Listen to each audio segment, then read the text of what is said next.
Hey everyone, I'm Phil Albertelli, and this is The Week in Doubt, a podcast for atheists, agnostics, and whoever. Let's go over some quick housekeeping. So a week ago, maybe almost 2 weeks now, I did that Kenobi review, and I know that might not have been everyone's cup of tea, especially since this is primarily an atheist podcast, where I cover news stories involving religion, etc., from a secular perspective. But once in a while, I like doing movie or TV reviews, that kind of thing. And I just wanted to quickly let people know that I found some errors while working on the YouTube version of that episode. So I addressed them in the video version and exported the audio, then replaced the original audio file in the podcast feed. So if you're interested, you can delete the original version of the episode and re-download it from the feed, and you should have the newer edited version. I also offer my thoughts on the 5th episode of Kenobi in that edited version as well. And I'll quickly give in to temptation and mention that I recently watched the finale. It had its issues, but had some really great moments as well. Vader gets his mask, cracked open. We get to see Hayden Christensen's face underneath, and some really meaningful dialogue between Vader and Obi-Wan.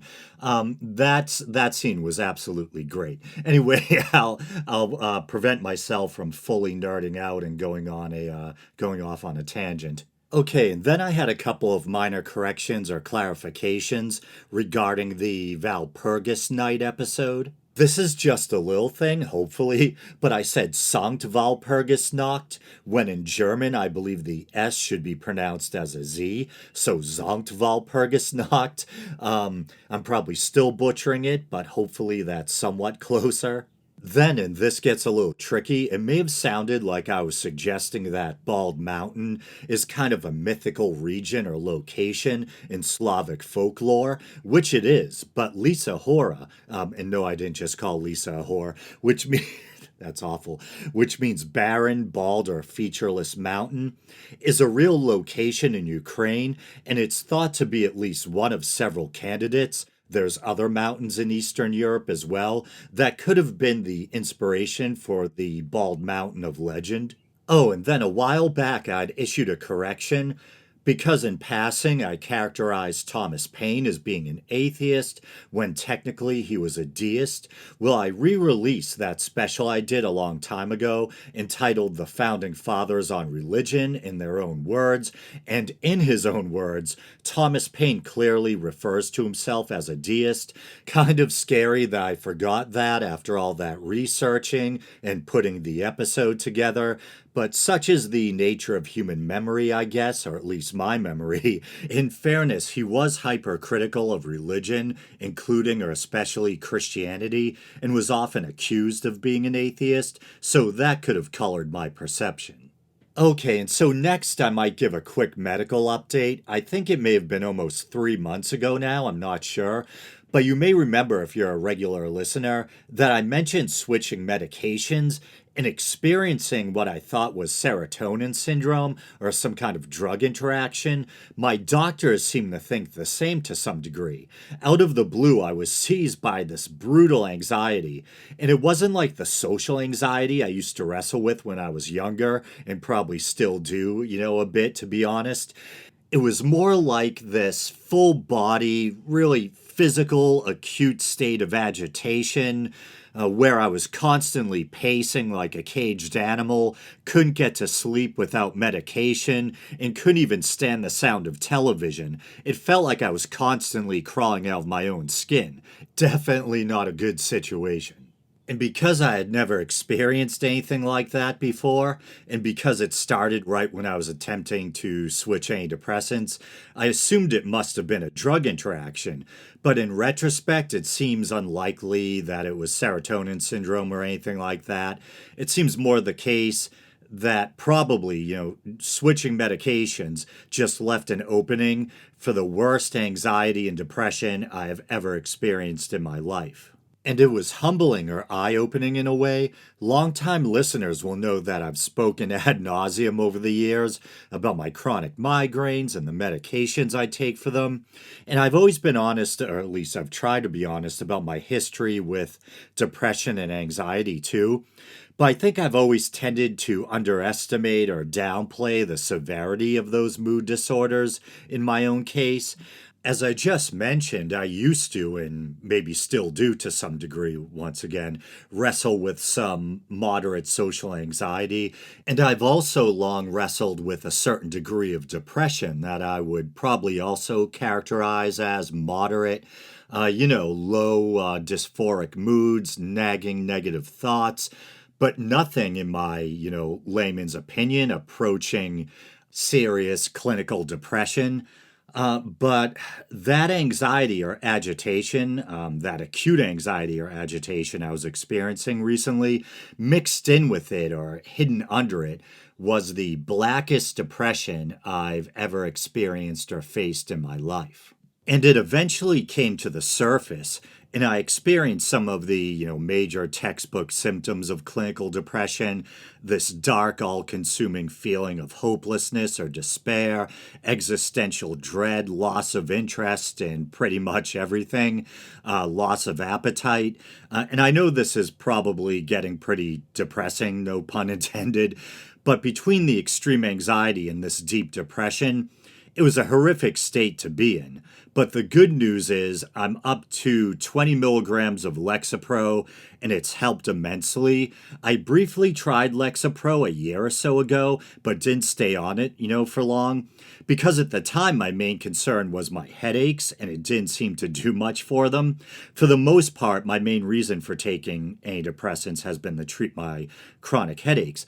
But this time, and my doctor agreed, the main concern or goal was to effectively treat this severe anxiety and depression. And I guess from what I've read, Lexapro is one of the better drugs for treating major forms of depression, and it helps anxiety too. I've reached the point where I can actually fall asleep without gobbling anti-anxiety meds, and for the most part, the despair has lifted. I can feel the anxiety and depression try to break through here and there, but it's nothing like it was. I know one thing I really have to do is deal with my baggage. I haven't seen a therapist since COVID came on the scene. One thing I want to get back in the habit of is setting aside time at the end of the night for meditation and cognitive behavioral therapy exercises. I used to do that all the time, but fell out of the habit for some reason. But I think that's enough of that. I just wanted to let you guys know where I was at. Hopefully that wasn't too grim. As I mentioned, I'm feeling significantly better. Well, I'm feeling much better now. So let's do some news stories. And I won't spend too much time on it, but I think I'd be remiss if I didn't at least mention the historic overturning of Roe versus Wade. And you might say, why talk about that? But I think abortion in general falls within the wheelhouse of the show because often people's view of abortion is informed by their religious views. Generally speaking, devout Christians tend to be pro-life, while secular types like myself tend to be pro-choice, although there are some exceptions. There are some atheists who are quote-unquote pro-life.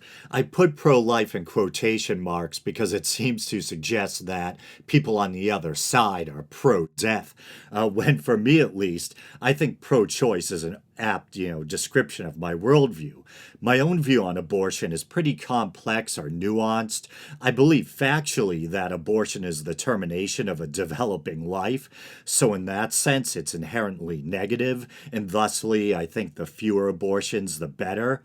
But that being said, I still come down on the side of a woman's right to choose, and I think there's an almost cartoonish caricature that's embraced by some on the kind of right-wing Christian anti-abortion side, almost as if they think people take abortion lightly, perhaps even the women who get them, when, as I've often said, I don't think anyone takes abortion more seriously than the women who face the difficult decision of whether or not to have one. And then there's the boogeyman of late-term abortion, which I don't even think is an actual medical term, but I believe it refers to abortions taking place during or after the late second trimester or around the time of fetal visibility.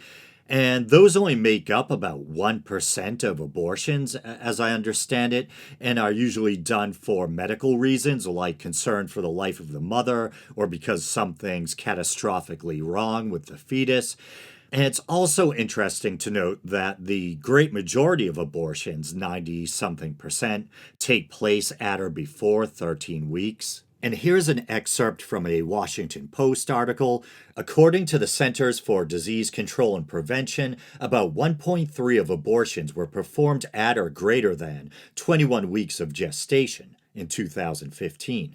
In contrast, 91.1% were performed at or before 13 weeks and 7.6% at 14 to 20 weeks. Point being that the majority of abortions take place pretty early on into pregnancy. But still, once again, I think the fewer abortions, the better. But I think the way to decrease the number of abortions should be through educating young people, not by making them illegal. And on that note, getting back to the overturning of Roe versus Wade, what makes it such a big deal is that a woman's right to an abortion will no longer be constitutionally protected, and it'll now be up to the states. And we've already seen a number of red states putting these draconian anti-abortion laws into place, and it's only going to get worse now. But I have to admit that on a personal level, this seems very surreal. I was born in the 70s, and so Roe versus Wade has been around as long as I can remember. So just in that sense alone, it seems world-changing, and then also, obviously, of course, because of how it sets back abortion rights.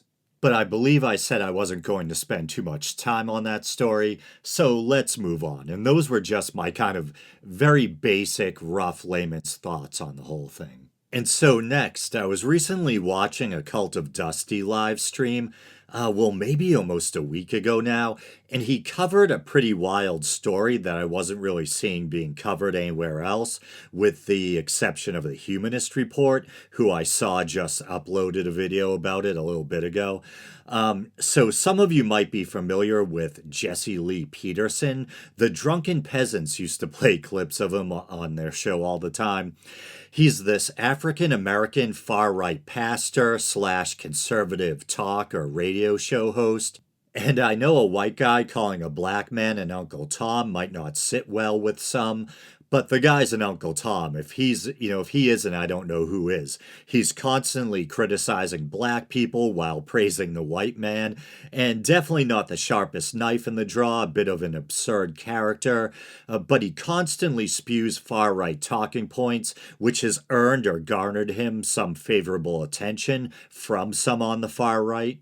And he's also rabidly homophobic and loves to call other people beta males. Are you beta male? Beta! Always questioning other men's masculinity or sexuality, etc. And you guessed it, gay scandal.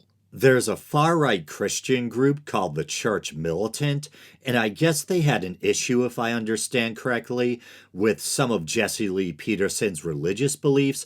Apparently, despite how outspokenly Christian he claims to be, he held, maybe still does, this fringe belief among believing Christians anyway, that Christ didn't physically rise from the dead. It was more of a spiritual resurrection. And oddly enough, that was also the view of the late John Shelby Spong, an Episcopal bishop and author. He once debated William Lane Craig about the nature of the resurrection. It's on YouTube. A friend of mine bought me his book, Liberating the Gospels, for Christmas back in my early 20s. But anyway, I guess that was at least part of the impetus for this group, the Church Militant, once again, producing and releasing this scathing documentary about Peterson entitled Amazing Disgrace. In it, they interview several men who claim Jesse Lee Peterson groomed, I'll put groomed in quotes because these are grown men, or sexually harassed them, or that he had affairs or sexual relations with them or others. And they seem pretty credible. I think one of them had been his personal assistant or something to that effect for decades. If true, obviously the hypocrisy would be astounding, but he wouldn't be the first quote unquote man of God who doth protest too much, and ends up being exposed as a self hating closet case, shades of Ted Haggard. And then we have hate preacher Steven Anderson. The drunken peasants used to cover him a lot too. He's another doozy. He advocates for the death penalty for homosexuals, which I guess in fairness is in keeping with the Old Testament. Gotta give him that. And I was just reading how his hateful rhetoric has actually gotten him banned from entering Ireland or South Africa, probably other places too. I didn't look that deeply into it. And I've often wondered if he's a closet case too, because he seems a little too obsessed with condemning homosexuality. But I also just read that apparently he has 12 children. Technically, he still could be a closet case, though. And I'm thinking about his wife. Imagine giving birth 12 times. Ugh. Does that take a toll on your body? I don't know. It seems like it would, but, I'm not a gynecologist or a woman, so, and if she doesn't mind, why should I mind? I wonder if they'll all be, successfully indoctrinated into their father's hateful strain of Christianity, or if any of them will, break away. I know some of Fred Phelps' family, wow, a lot of alliteration there, ended up leaving the Westboro Baptist Church. Maybe a similar thing will happen here down the road. Who knows? We can hope. But Hemant Mehta, formerly the Friendly Atheist, I'm not sure if he still calls himself that after switching from Pathos to Only Sky, but he publishes a lot of videos to his Twitter feed, and he recently published one of Steven Anderson. It's just a really quick clip, but in it he states that he thinks only Christians should be allowed in government. So he basically wants a theocracy. I think our government should be run 100% by Christians, no Hindus allowed, no Muslims allowed, no atheists allowed. I think that'd be great. We're supposed to be a Christian nation here. Let's see, freedom of religion, the Establishment Clause, does any of that matter to him? Probably not. And he says we're a Christian nation. Yet the Constitution never mentions Jesus Christ or the Bible, not once. Too bad we can't stuff him in a time machine so he could go back and have a long talk about religion with Thomas Paine or Thomas Jefferson. I think pretty much any of the founding fathers would find his more alliteration, his fundamentalist form of Christianity to be extreme. And then, speaking of Hemant Mehta, here's a story from Only Sky, and it's dated June 17th. Gallup, Americans' belief in God just plunged to an all-time low. Every single subgroup was less likely to believe in God compared to just 5 years ago. A new Gallup poll out today finds that the percentage of Americans who believe in God is at an all-time low. In 2017, 87% of Americans said they believed in God. That number has now dropped to an astonishing 81%, according to the group's Values and Beliefs poll, which is all the more fascinating considering that the number hovered over 90% between 1944 and 2011, when there was no shortage of national crises. Keep in mind that 81% is the number across the board. It falls much further depending on the subgroup. Gallup found that while every single demographic has seen some drop in God belief, it's especially noticeable for people under 30, liberals, and Democrats. And I think the following may be an excerpt from Gallup.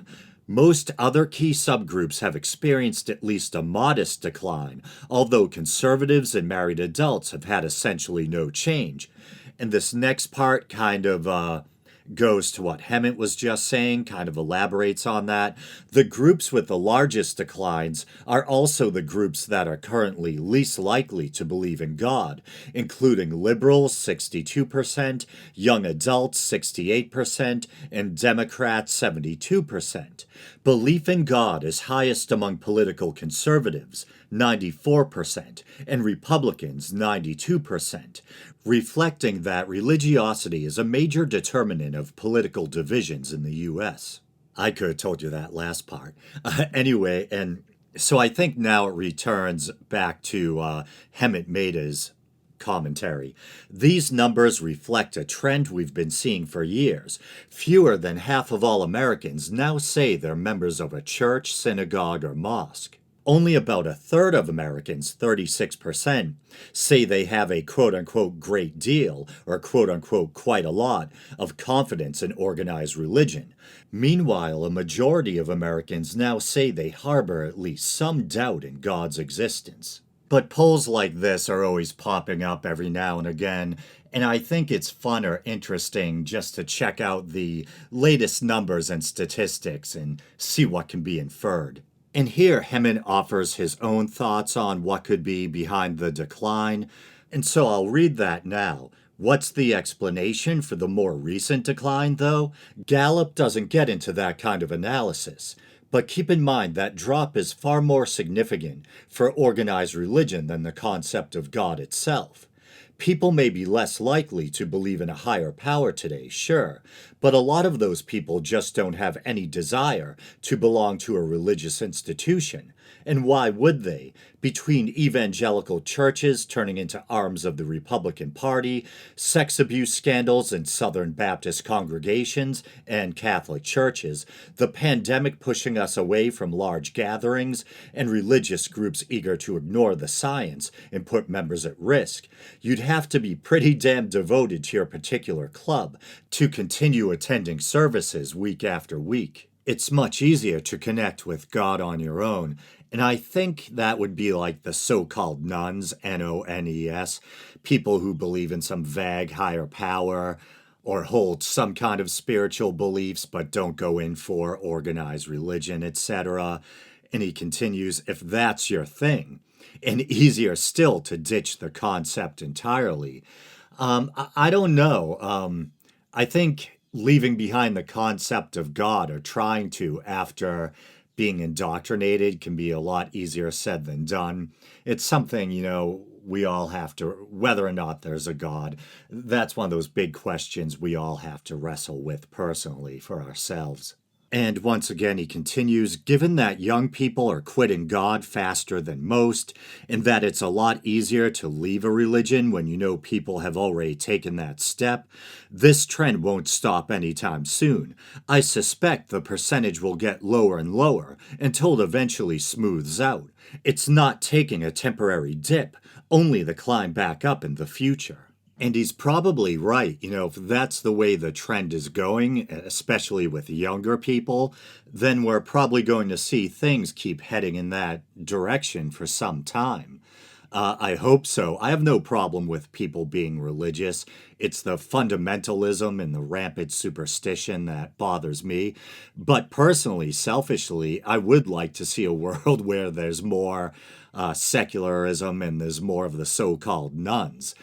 People who maybe have their own spirituality or believe in some kind of higher power, but don't affiliate themselves with any kind of organized religion. And the reason why I'm more kind of amenable to that kind of spirituality is I don't mind people believing whatever they want on their own. It's usually religious institutions that tend to be, oppressive. And so just one more fun little story. The Summer Solstice recently came and went, and I recently did that Valpurgis Night documentary, as I mentioned at the top of the show. I was almost going to try to do a follow-up doc on the Summer Solstice and the ancient traditions and customs and festivals surrounding it, but I just wouldn't have been able to get it out on time. But I've always been fascinated by Stonehenge, and I just wanted to briefly cover this little story about how recently thousands of people gathered at Stonehenge during this past summer solstice. And apparently it was the first time people were allowed to gather there, at least en masse, since the pandemic, I believe. And so I'll read a bit from this BBC article, and it's dated 6 days ago. Stonehenge, Summer Solstice. Thousands welcome back celebrations. More than 6,000 people have gathered to watch the sunrise at Stonehenge for the summer solstice. It is the first time since the pandemic that the stone circles in Salisbury and Avebury have been open to the public for the event. Druids and pagans joined other visitors to make the longest day of the year at the ancient site. And there's a lot of quotations from attendees and that kind of thing, so I'll scroll down until the meat of the story continues. Stonehenge is built on the alignment of the midsummer sunrise and the midwinter sunset. On the summer solstice, the sun rises behind the heel stone, the ancient entrance to the stone circle, and rays of sunlight are channeled into the center of the monument. And it also says that people celebrated the summer solstice at Glastonbury Tor in Somerset as well. That's pretty cool.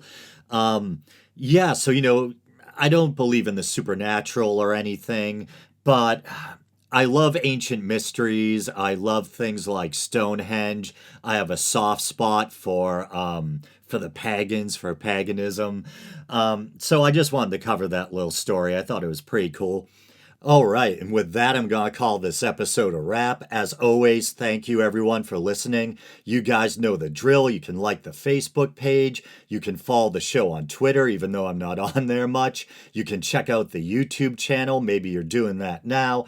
And if you'd like to support the show monetarily, which is always greatly appreciated, you can go to patreon.com/theweekendoubt and help support what I do here for as little as 99 cents a month. All right, brothers and sisters, until next time.